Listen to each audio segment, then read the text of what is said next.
Recording in progress.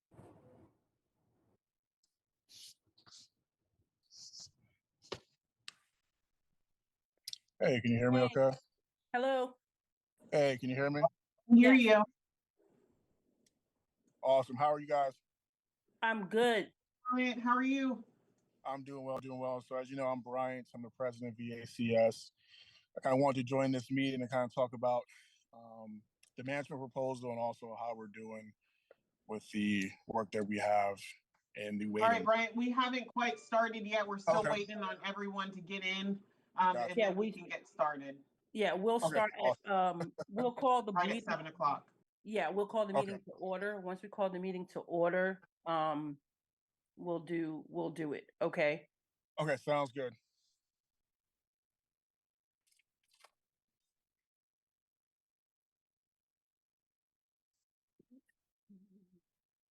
Yeah, we still have a couple minutes.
Got it.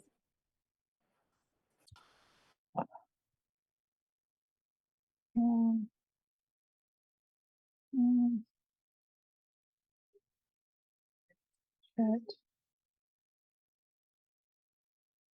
Participants.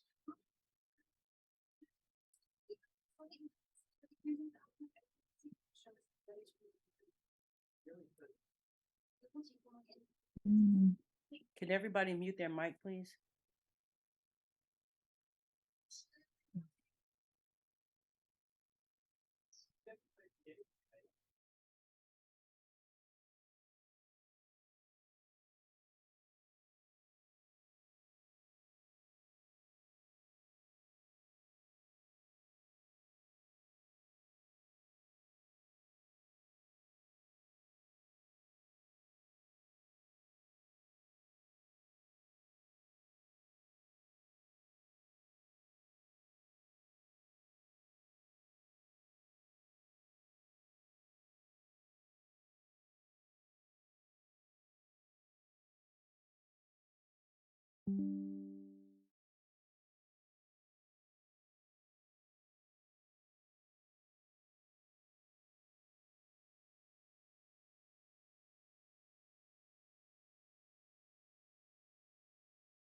Okay. Good evening, everyone. We have, we're calling the board meeting this evening. We just want to check to make sure we have, quorum. Okay, we have Manny, Ty, and myself. So we do have a quorum. We just need to check, homeowners. We have, okay, okay, let me just say one thing here. If we're gonna attend the board meeting, we're gonna be respectful, okay? When you put your name up here, please put your name and not disrespectful comments. So if we can't act like adults and be mature, we're gonna put you in the waiting room. So we just need names up here. And if there's a phone number, we need to verify who you are. So the 140792, who number is that?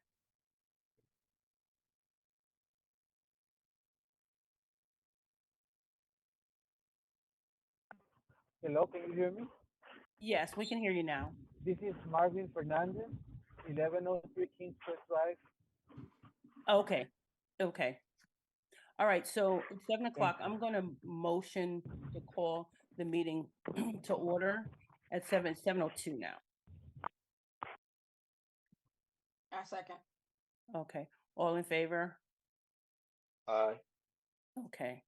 All right, so we have a few things to go over, but the first thing I want to do is we have a special, I guess you call it, a speaker tonight, just who's going to talk about the pool. We're looking at some new vendors, and he's going to talk to us about what he's going to provide for us or what he can provide for us. And he will speak now. We'll let the community speak after he goes because he has to leave. So we don't want him to have to wait too much longer. He just wants to talk and explain to us. Okay, so I'm going to bring it over to him now and allow him to explain who he is and what he would like to provide to the community. Yeah, so I'm Brian. I'm president of VACS. I just want to join the call and kind of go over the current project we have right now for the wade-in pool and also talk about the proposal for lifeguard management for the summertime. So going to the wade-in pool, we are in the middle of that. We got down to the first joint and the skimmer system at the bottom, it was punctured by a rock, and that's where it's causing the first leak. I do believe there is a second leak in the second joint going to the pump room, and I'm going to perform another air test to make sure that that's what we got. I'm open to any questions about that, and I can move on to the proposal side. Ty, do you have anything specific? Nope, I'm good. Okay. Manny? No questions? Okay. No. Okay. All right. Going to the management side, I sent over two proposals. The first proposal, we were in the 40s. After speaking to Stephanie and what you guys been through in the community with the aquatics industry, we sent back a second proposal. Now, the second proposal, we broke down a cost breakdown. I don't know, Stephanie, did you receive that? Paige, to receive that? Yes, yeah, we Okay. received it, and what we're Okay. gonna do is we'll discuss it in executive session. Okay, awesome. Yeah, that is the minimum cost breakdown of what it would take to run that pool successfully and safely. The reason why I want to join this call is because I think you guys have had the short end of the stick when it comes to pool management companies. Even right now, there's some things that was left behind from American Pool that should not have been. There's, tile that's incorrectly installed. There's bleach and chemicals still left in the pump room, and I think there was an incident beforehand when you guys started the season. For us, we sent this second proposal because we want to build relations. Our goal is not to get a huge profit. Our goal is not to just sign a contract and run. Our goal is to bring professionalism and to bring safety to the pool. I've spoken to two lifeguards that were there last year. They want to change as well. I let them know what we can provide and let them know that we have their back as well. My main thing is just bringing that professionalism and doing things the right way. So when you guys see that breakdown, you'll see that's the bare minimum. Anything more than that is all profit for these other companies. And for us, I don't mind being transparent. I don't mind you guys looking at that because it's just the truth. That is the cost breakdown that every company will go through when they're managing that pool. So I just wanted to say that speech to you guys and kind of let you know that we're here for relations and to build a partnership. Our goal is not to get a huge profit. So Now I have a question. Like yeah, the old pool company, we had issues with like lifeguards. If there's an issue, who would we call if we have a concern? yeah, you would call me directly. So I'm the lifeguard instructor. I certify all the lifeguards. I oversee all the lifeguards. So all clientele would reach out to me directly. I would already be in the area doing my kind of, pool to pool kind of maintenance and oversight anyway. And I think American Pools didn't have that regional manager, or at least wasn't around enough to kind of be in that position. And you need that, right? You have 16, 17-year-olds or kids that don't speak English very well at these pools, and you got to be on top of it. And I think that's another thing that they missed last time. Okay, so since you will be, available if we need you, and just say it's after hours and something comes up, we able to still contact you, like after, because the pool's open till like 9 o'clock in the summertime, so we'll still be able to contact you if it's like after 7 or after normal working hours, if something comes up. Of course. It could be 6 a.m. You guys can always contact me. That's why I'm here. That is my job, to always be readily available for all communication. Oh, okay. Now, when do y'all normally start preparing the pool to open? Every pool has its own kind of care, if you will. But if a pool is ready to be turned over, I would say early April. Okay, so you just start. Just say we're scheduled to open like in May or June, or when school's almost Yeah. out. How do y'all come like a week or two before and making sure everything is perfect before opening day, like the water's crystal clear, everything's functioning? How many days Yes. prior to? Yes, but we come way before that. We would be there 6 weeks beforehand because we take the cover off. We go through spring opening proposals. Those are procedures to make sure the pool is ready to be ran properly. The pool needs to be ready and turned over 6 weeks prior to opening. Okay, that's good to hear. We just wanted to see because we didn't want, we don't want issues, so we just wanted to make sure. Okay, so Right. that's I'm glad you went over that and kind of explains what your plans are. Does any other board member have any other questions? Yes. So first thing I see, the lifeguard certification. Who you all certified through? Red Cross. Red Cross. All the, Okay. all the So, lifeguards are certified through Red Cross. okay. So how many lifeguards would we be getting?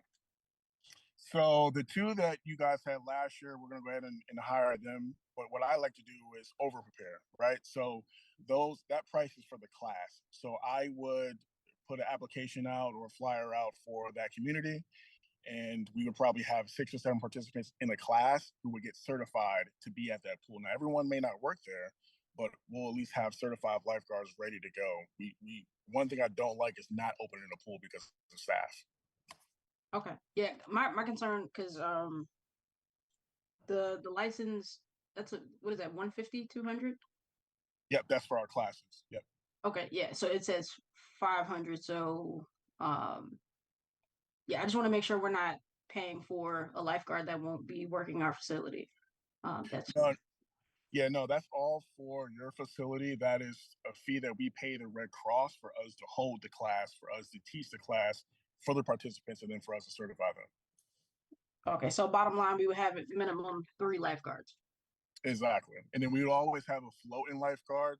Floating is someone who is ready to be on call, right? Let's say someone called out and the second person called out. We would have that floater ready to go. Okay.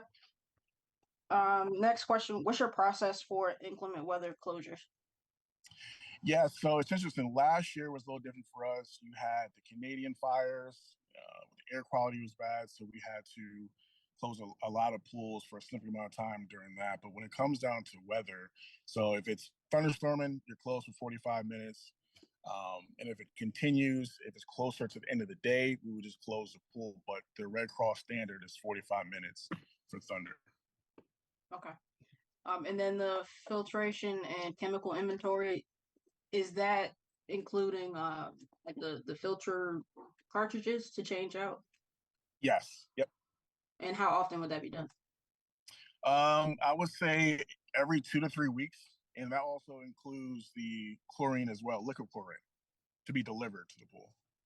And I noticed. I also noticed. I'm not sure if you're familiar with it or not, but also noticed, was the chlorinator working last year? Was that hooked up? We had to hook it up. It wasn't working initially. Ty had to help me. She was away on her job, and we did a FaceTime because our last pool company, they didn't know what they were doing. They didn't have it cooked up at all. They were just throwing chlorine in the water, which is not good. And so we figured it out. We got it working all night. We had it running, and the next day we had a crystal clear pool. Yeah.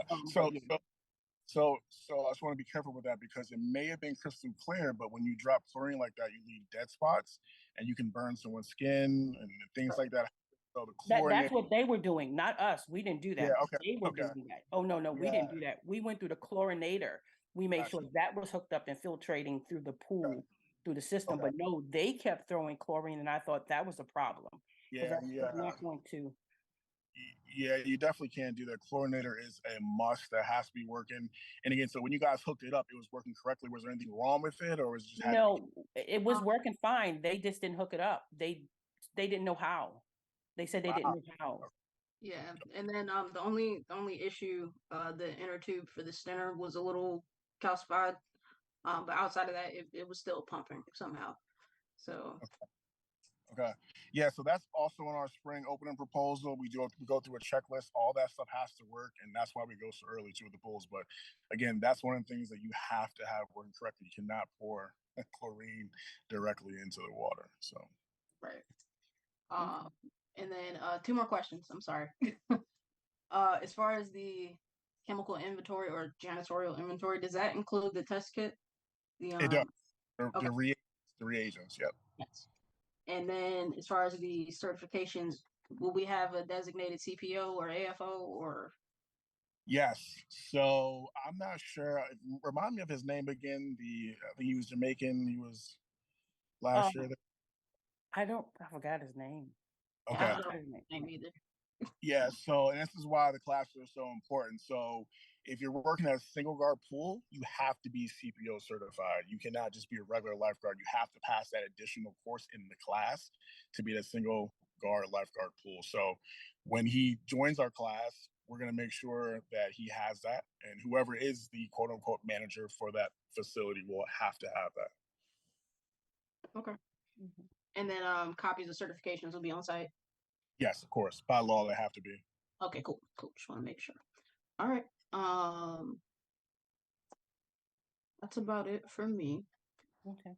Well, thank you, Ty, because you are the expert on this, and you have been extremely wonderful in helping us last year, making sure we get it started. And I got down there and got it going. So yeah, this sounds so much better than the other company and what they provided for us for the past 2 years. So, and thank you, sir, for giving this information to us.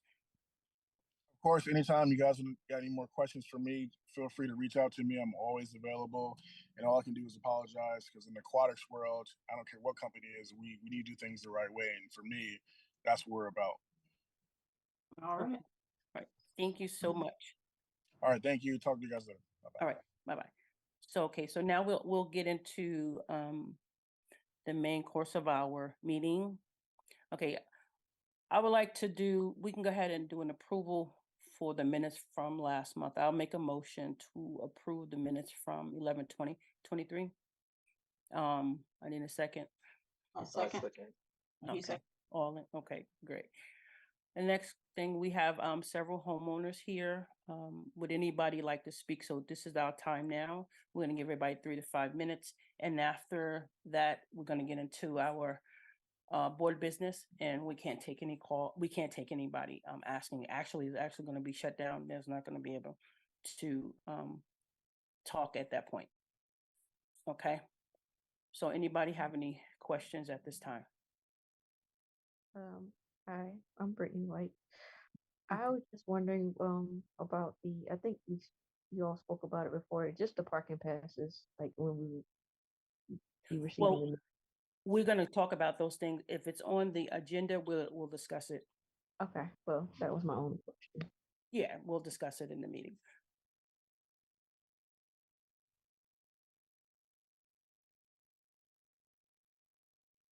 Anyone else?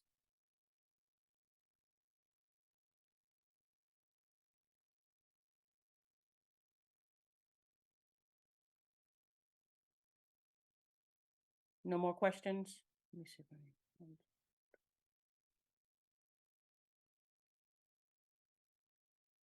okay, so if there are no more questions, we can get into the meeting.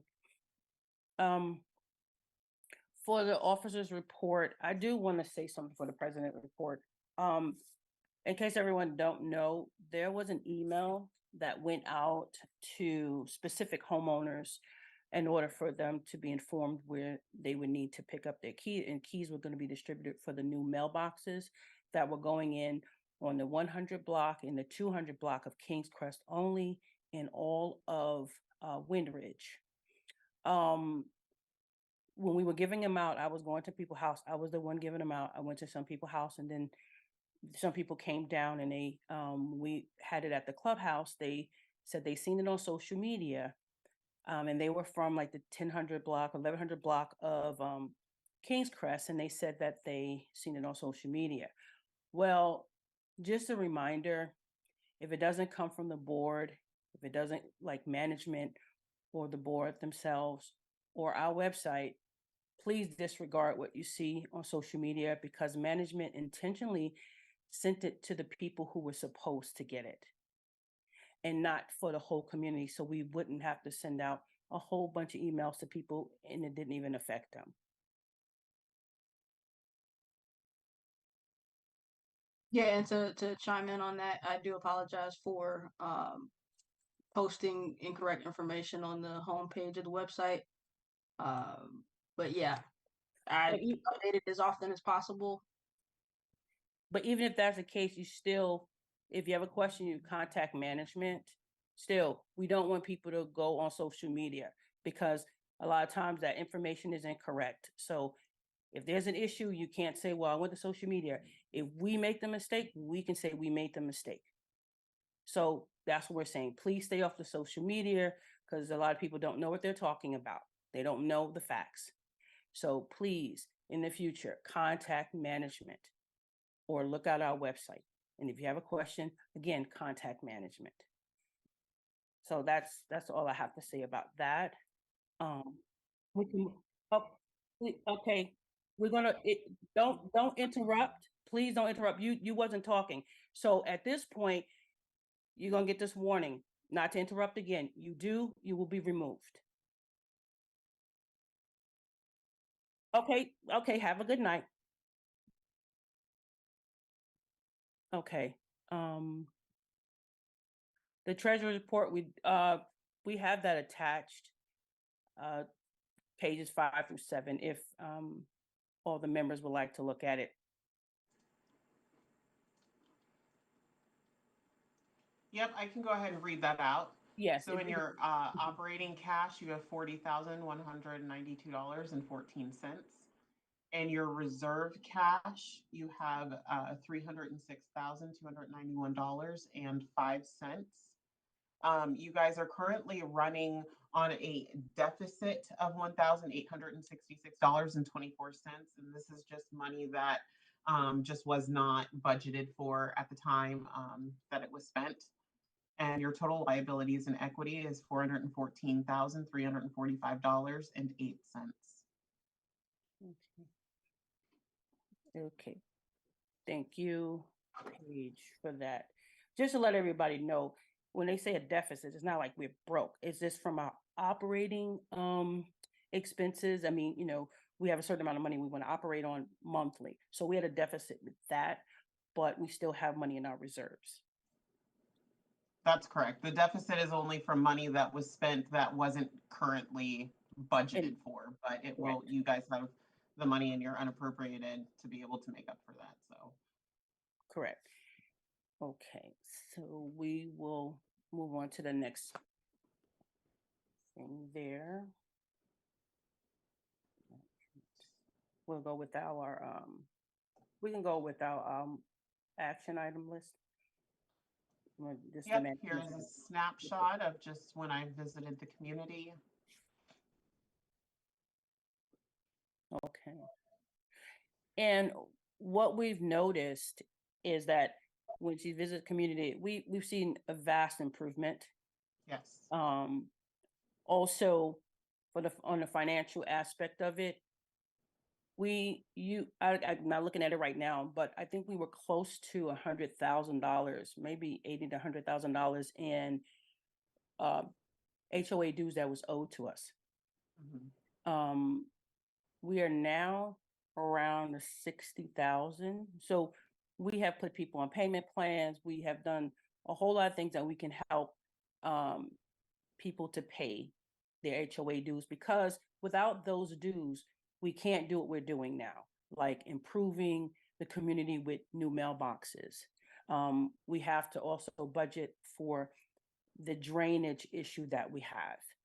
So there's a lot of things and working parts that everybody don't get to see, but the board members, and we have to prioritize. So it's important that everybody pays their HOA dues, follow the rules, and it's important. I know I want to bring it up about the trash cans. A lot of people don't want to put them in the back, but we allow people to just put them in the front and cover them until we all sign off, or everyone signs off on this new resolution. This is a new amendment if it gets passed. But what we're asking is the bare minimum, not to leave it in the streets. It's just in a common area. Just take a little bit of pride in your community, because it doesn't look good when you come through this neighborhood and trash cans are left out. I mean, it really doesn't. And we're trying to improve the community, make it look better, and trash cans being left out does not help it. It does not help our property value at all. So all we're asking, everyone asks so much of the board, and we're trying to do what we're supposed to do. And we understand that things weren't done in the past, but we're trying to make that difference. But we need the support of the community to do their part. So that's all we're asking. We're not asking any more, any less. Just do your part, and just have some, understanding and respect for your own community that you live in. Okay, so that's all I have to say about that, and we can move on the next item. So he just went over the wading pool update, the gentleman that Yes. was speaking, so we don't need to discuss that. But the board will go into executive session a little later, and we're going to discuss, unless everybody had a chance to look at American Pools, Virginia Aquatics, which was the gentleman, Mr. Bryant, that was just here, and then Millennial Pool Management. They also gave us a quote. So we're going to go into executive session a little later, and we're going to discuss some things about these quotes. So I would like to go into the parking policy and the distribution dates. Ty, would you like to go and discuss that, or what do you want to do? Yeah, I can discuss it. Because I can just go back and look at the recording to do the minutes. Okay. So as far as the parking policy is concerned, it's not super different from what was already being enforced. It's just a little more straightforward about the difference between visitor parking, overflow parking, resident parking, things like that. Sorry, I don't have the policy open in front of me. Well, that's okay, because everybody had a copy of it and was sent out. Yeah, But so the dates, we just needed to let people know that the dates that will be announced Excuse me. Yeah, for the parking pass distribution, so we have January 8th, January 10th, and January 11th. Right now, the only time frame that's set in stone is from 7 p.m. to 9 p.m. We're trying to get some morning slots as well, and then we may add additional dates, maybe, but that's a hard maybe. And then once those distribution dates have concluded, everyone who didn't get their passes will need to meet up with Landmark or Paige Brown from Landmark to receive their passes. Okay. All right. So once we decide if we're able to get management to help us during the day, again, it'll be, I'm not sure her hours that she'll be available, but it may be about maybe 2 to 3 hours for about 2 days or so, but we're not sure yet. So we're trying to help everybody. We know some people they may work nighttime, so we're trying to do something during the day as well as the night to try to cover everything if we can. But we know that some people just may be out of town and, there's nothing we can do about that. But we're trying to meet the majority of the needs of the community by giving days and nights on those days. And if we can add, we definitely will. Let me see. So for commercial parking, we're going to make some changes. We want people to understand that commercial parking is a privilege. It's not a right. And I think people think that there is guaranteed. It's not guaranteed. We only have a certain amount of slots of parking in this community as a whole. And what we cannot do is build more parking because eventually this will be a parking lot. So that's not where the goal is for the community. Okay. It doesn't look good for communities either. When you have a bunch of cars and commercial vehicles all over, then it becomes a commercial lot. And that's not what we're going to do. This is a residential neighborhood. So So to speak to the price point that we're yes, discussing, we floated it around, but we haven't officially voted on it. I guess we could do it tonight. yeah, we will. We're thinking of charging 50 cents a day. So to break that down, Well, we're going to talk about it. We haven't decided exactly what we're going to, if we want to go into how much it's going to be, because I like 50 cents.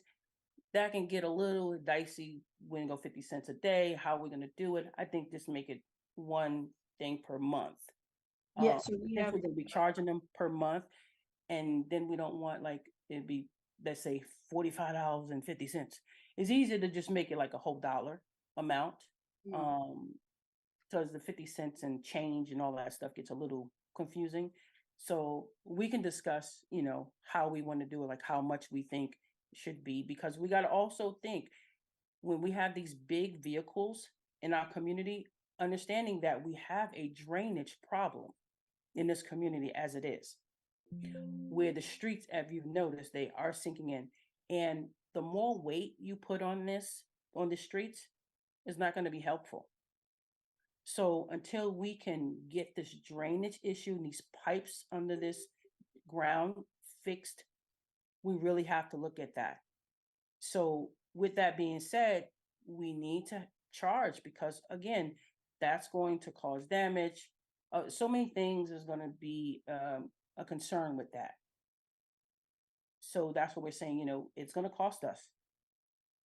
So yeah, I drafted up three different price points and then 3 different breakdowns for each of those price points as well. okay. So I guess we can discuss that further in executive session. Yeah.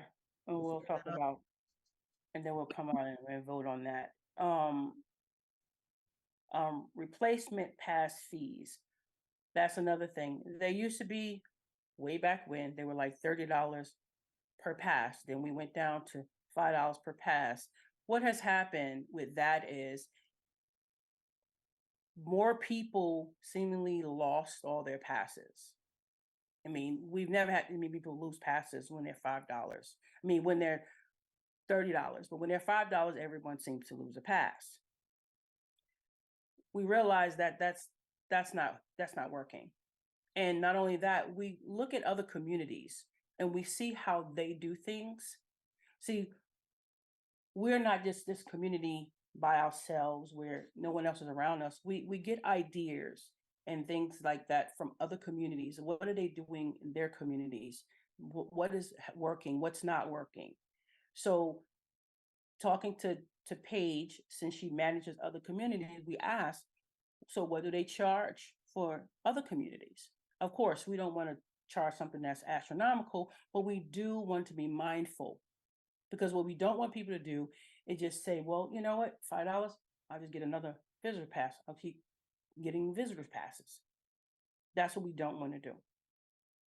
So, Paige, you said that when you go to the other community, what are the ranges that they're charging for replacement visitor passes or resident passes? They are charging between $150 and $300 for replacement passes. And because of this, we see a lot less lost visitor passes, and we're seeing landlords making sure that those visitor passes are being handed over for the next tenant, so that the landlord doesn't have to pay for an additional pass. Um, and then we also, are going to go through the process of making sure that those hang tags are disabled once a replacement one is given. However, mistakes are made, you know, with the towing company, looking late at night. So they may not see it. So this is a sure way of making sure that people aren't buying multiple passes. Right. So also with these, let me see, just 1 second.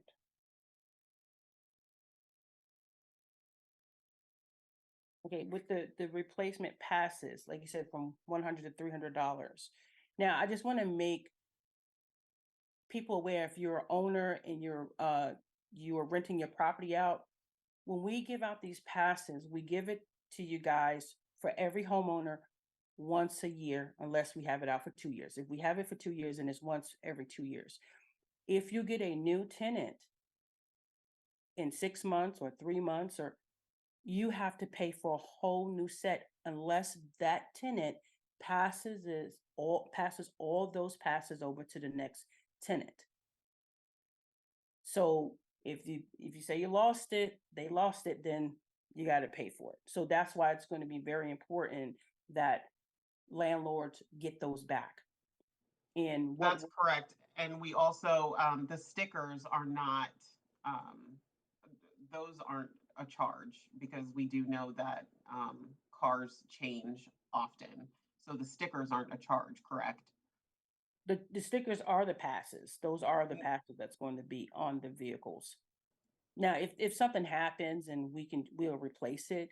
But because everybody's gonna have to have a sticker. Right. Right. But the replacement passes you're talking about is the visitor that's going to be charged, correct? Not the stickers? Correct. Yes. Because if because you're not going to take them off. If you have an accident in your vehicle or something like that, and it's no good or whatever, yeah, we'll give you another pass. We'll give you another pass. But visitors, for sure, we can't just keep giving new visitors for $5. But we will charge you even if it's a new pass for resident, if it's a new tenant. So just want everybody to keep that in mind.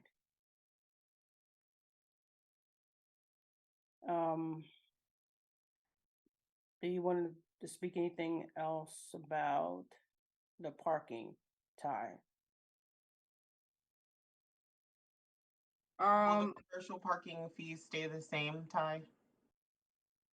Yes. I believe so. I don't remember what that number is. But yes. Yeah, So folks, we'll discuss the numbers. Executive so session. folks, Mhm.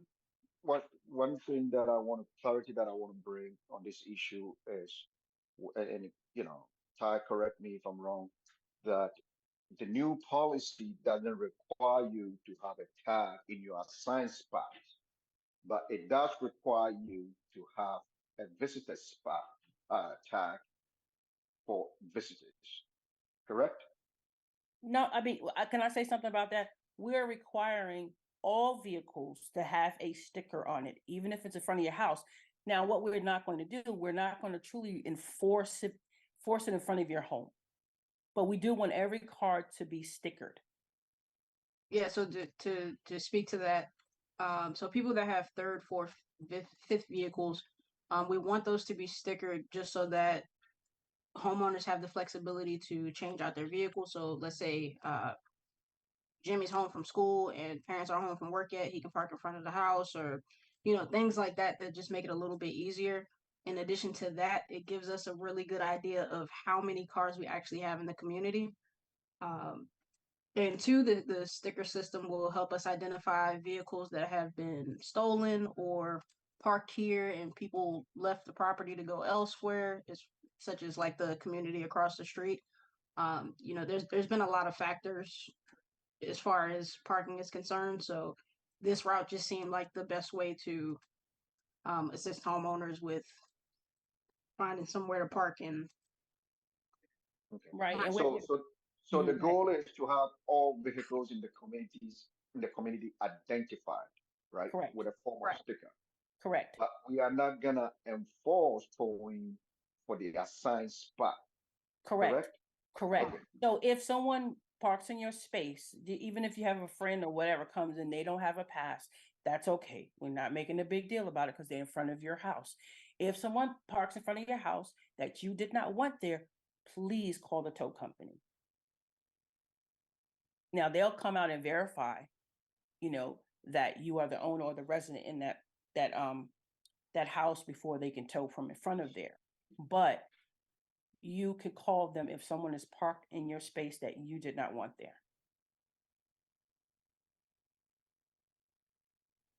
So we just don't, I think our biggest issues were people parked in visitor spaces, not more so in front of their own homes. I just think that it's kind of crazy. I think we should be able to park in front of our homes without or with a pass. So we're not pressing the issue on that. Our major issues are visitor spaces and overflow lots. That's what we're monitoring mainly.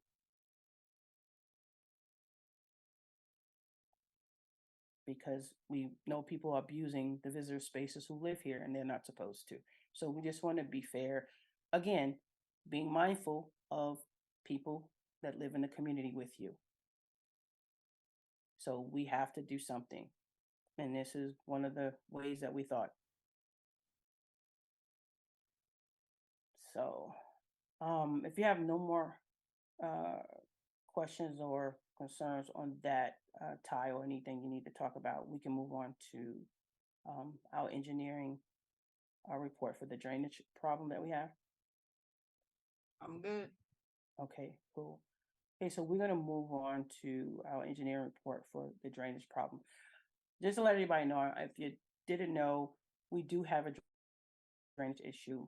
Our pipes or whatever under the ground are totally gone. They have totally eroded. They don't even exist anymore.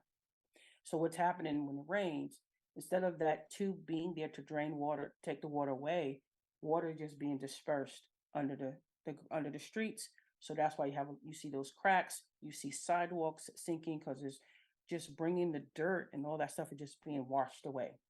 So we know we have to jump on this immediately. And this has been going on for many years, but it has gotten to the point where it is a huge liability for this community. So we have to address it. So we've been getting quotes from engineers because the engineer has to come out and say, hey, this is the problem. And then we have to get the plumbers in here to do that. So we've been doing that. And I'll let Manny discuss a little bit about some of that as well. So Manny, you can go ahead and talk about that. Okay. So far we've received 3 quotes in the house. We were waiting for a 4th quote because the 3rd quote was more of a round. But so far we've had quote for the engineering report ranging from $25,000 through $7,000.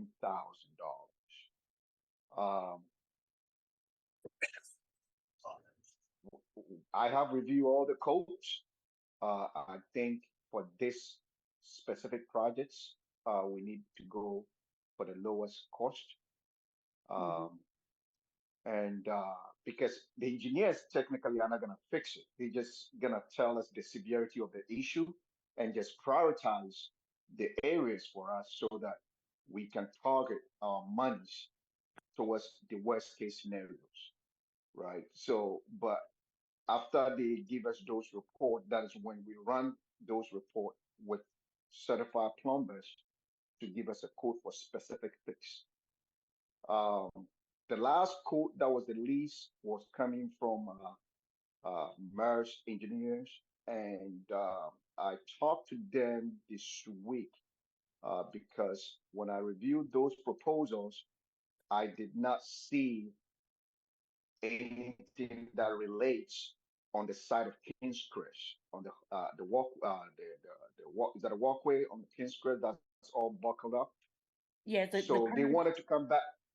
Yes, they wanted to come back to take a look at that section to see if it's related to any of our drainage problem. Because I told them that there were no manholes on that side, correct. but then the soil is giving up. Mhm. So they said Friday, if we can get time, they can, you know, be there this Friday. Mhm. But and I know Stephanie, we waiting for another proposal from is that JBR? I'm not sure if they're gonna do it. We've been waiting. They came out that one day, and when he came out, he kind of made it known that he came out before, and gave us a quote for the manhole that we fixed by the clubhouse. And I Okay, guess, I don't know, he may feel like, well, y'all didn't choose okay, me then. I don't know if I'm gonna yeah, come back out again. So he said okay, he was gonna let us know. He is not, and I have contacted him since then, and he said okay. he was going to, and he hasn't done it. Yeah. So if you're available this Friday, I can schedule these folks to come out and look at that section of the King's Creek. And if they have to update their proposal, they can update their proposal. Then we can line the three proposal up and then decide as a board what direction Well, we want to proceed. yeah, and they can look at the blueprints to know that we don't have any manholes. I mean, Correct, there's no pipe correct, under those areas. So they can look correct. at that, because again, the water that's going into the streets and stuff like that under the ground that's supposed to be in those manholes is going to wash the dirt away. And this is why every year we notice that our streets are cracking. Even if we get them redone, less than 6 months, you start seeing cracks again. So again, we're just band-aiding the issue. We have to get to the root cause. And I think, I'm not an engineer, but they would probably have to maybe open up one area, just a small area, to kind of look and see what's going on down there. Okay. So I agree with you on that one. But at least they express they express a willingness of coming back, and yes, if they need to update their proposal, update it, then we line yeah, the three up, and yeah. I we can. won't be there Friday. I'm currently out of town, renovating one of my Okay. properties, so I won't be there this Friday. I don't know. Will you be there Friday? I can meet them on Friday, You say but you can or I cannot. I can. You can. Uh, Okay. yeah. Oh, So but if you will be here next week sometime, then I'll wait for you to be no, here. I won't. I'm Okay. Then, probably. then I'm hoping to be back okay. by by the 29th of the month. By the yeah, No, something to do. I'll So I'm move. hoping to I'll be move back. forward. Yeah, I'll move forward with this. Schedule them for Friday. We'll meet on Friday, and I can update the board on that. Okay. Just send us some All right. emails and stuff Okay. and let us know. All right. Okay. All right. So we can move forward. I just wanted to go back on the the key distribution for the mailboxes. I meant to mention that. Um, Everyone who did get a new mailbox key, I spoke to Main Street Mailbox, the company, the gentleman that's handling it. He said that there may be some issues with the lock sometimes. He said, so if you have a problem, you can't get into the lock and it's stuck, he said, try some WD-40. He said, if that doesn't work, let us know. Well, let him know. but let us know first so we can tell him, because he will still be around for the next 2 months. Because he said there's always issues with these locks, once they switch over. He said, so don't worry about it. He'll take care of it if there's any issues, because it comes directly from him in the post office. They get the boxes, they deal with the post office, they connect everything, and then they gave us the keys. We had no control of what key, they did all of that. So they know that if there's a mistake or any issues, he's going to correct it. So we just want everybody to know that. They said they would be here on the 13th. This is what he told me, on the 13th, that they will be removing all those mailboxes. The post office will be on the 12th. They would come and take the locks off the old ones, take everybody's mail out, and then take it back to the post office. And on the 13th, when the new ones are put in, the new mailboxes are put in, the following day, they're supposed to come back and distribute the new mail plus the old mail. This is what he told me. So that's why I told people that's what's supposed to happen. So if it was mail in there already, they take it out. The post office it's the post office who actually takes the mail out, not him. So the post office, like I said, they coordinate everything. The post office comes, they take out the mail. And once all the mailboxes are in, the post office comes back and they put all the mail back along with any new mail. But again, they coordinate those things with the post office in Main Street. So, and that's supposed to happen on the 13th. So that's what, tomorrow? Yep. And he said it only takes a day. I thought it was going to take a week or so. He said it only takes a day to do all of that. So a day to put them in, the day before for them to take out the mail, and then the following day, supposedly, to replace the mail. But again, that's what they said.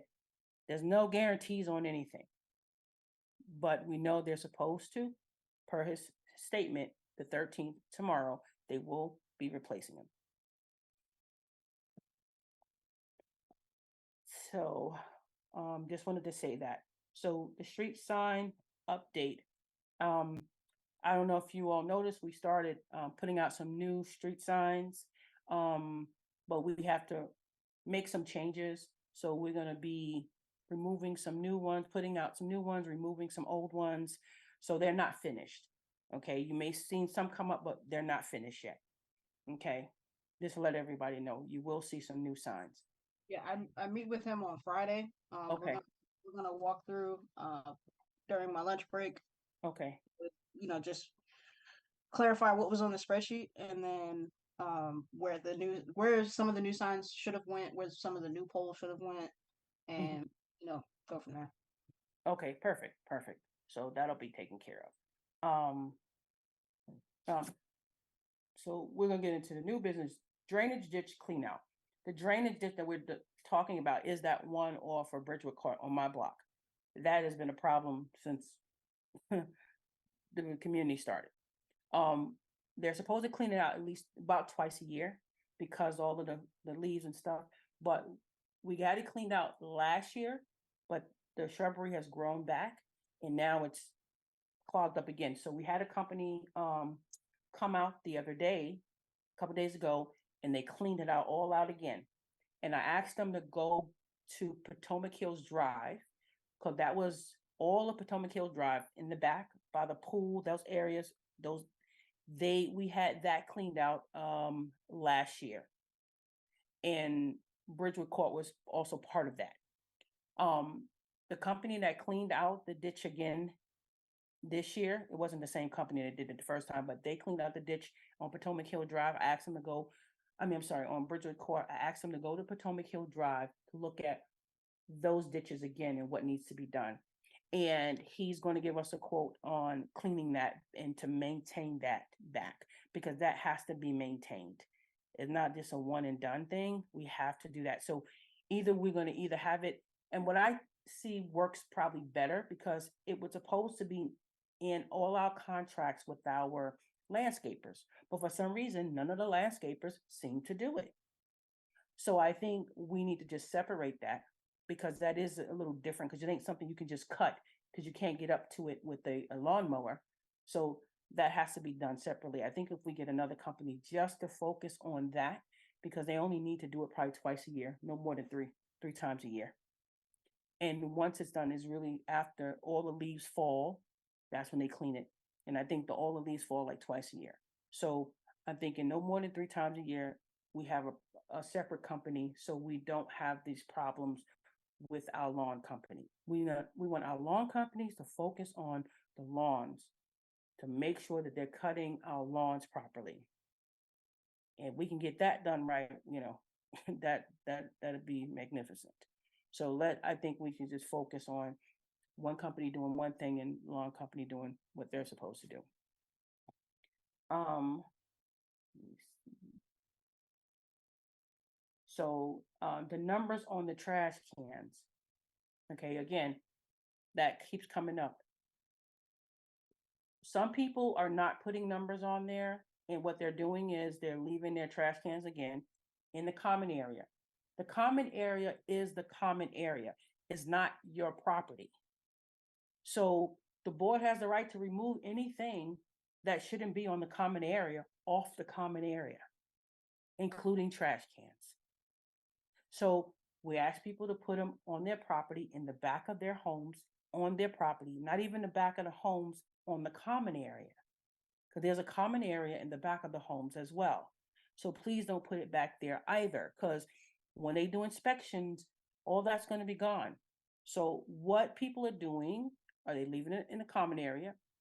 If it gets removed and GFL takes it, what's going to happen is when you call to get a new one, there are serial numbers on those trash cans, and we're working with GFL to provide us the numbers to each garbage can that they're going to redistribute, and to what house they're redistributing it to, if people don't want to put a number on their trash cans.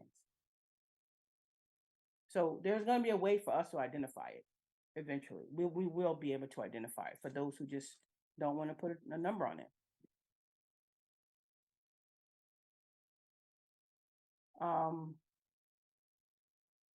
I think we talked about dissemination of community information, which I said earlier, is to follow what our website say. And if you have any questions, contact management or the board. No other site. Okay. So at this point, we can go into executive session to talk about the things that we have on that list. Ty or Manny, do you have anything else you want to bring up before we go into executive session? No, I'm good. Okay, good. So I'm going to motion at 7:53 that we come out of the main meeting and get ready to go into executive session. Everyone will be placed into the waiting room, and then they're surely welcome to come back once we had some discussion and come back so we can vote. Everybody can come back at that time. So Paige, if you can put everybody into the waiting room. And I second the motion. Yes, thank you. All in favor?